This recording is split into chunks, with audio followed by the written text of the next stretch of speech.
Today I'm at the gym and I see this really cute girl.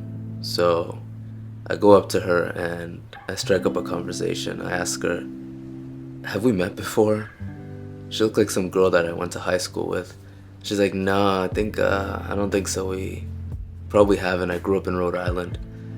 So then we start talking and we have a nice conversation and she's really engaged. Like, you can tell when a girl is not into you and you should just stop talking right there. She's actually talking most of the time. And so at the end of the conversation, I invite her to do what I was doing next. I told her I was going to be grabbing coffee and I was like, hey, you can join me if you want.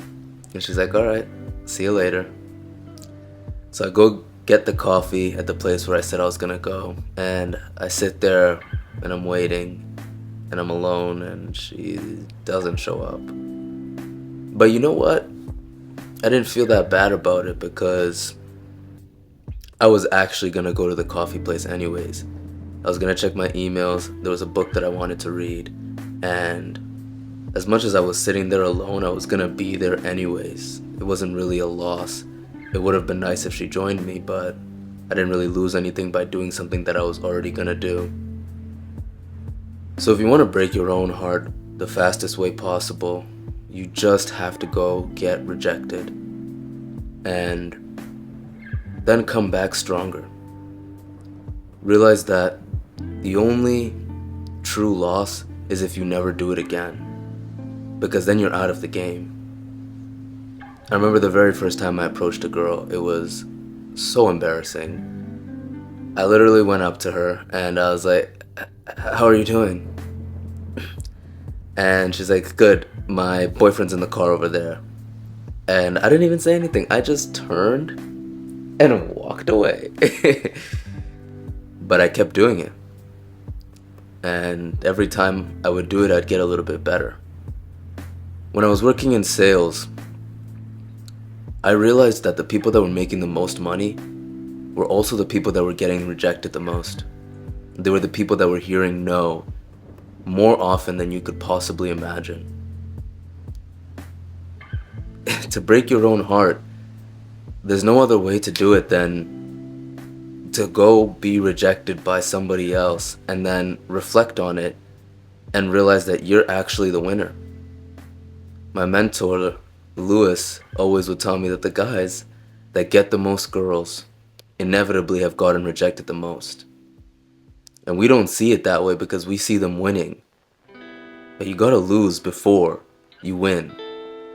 Otherwise, how would you know the pain of losing and that feeling that you need to get better? So just like in sales and just like in life and just like in relationships, you're gonna have to deal with difficult situations, and you're gonna deal with rejection, and you're gonna deal with your heart being broken. But take those lessons and realize that it's making you a better person. If you look at your life and you imagine 10 years ahead, 10 years from now, you wouldn't be the same person if you didn't get rejected in the beginning. Because that rejection, that pain that you felt, that's what's gonna motivate you to actually learn what you need to know.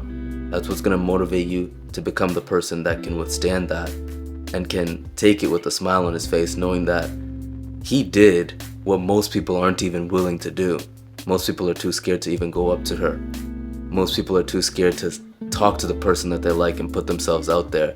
They'd rather see if they can find them on Instagram than go up to them in person. But if you can manage this, and you don't even have to do what I did. You can just be friends with the person or just talk to them on a regular basis until you guys have built enough rapport. But to break your heart fast, go out there, get rejected, know when to leave from the situation, be nice to people even after they've told you no. Return their negative energy with positivity. And then leave and realize that you won. But don't wish it was easier. Wish you were better. Peace.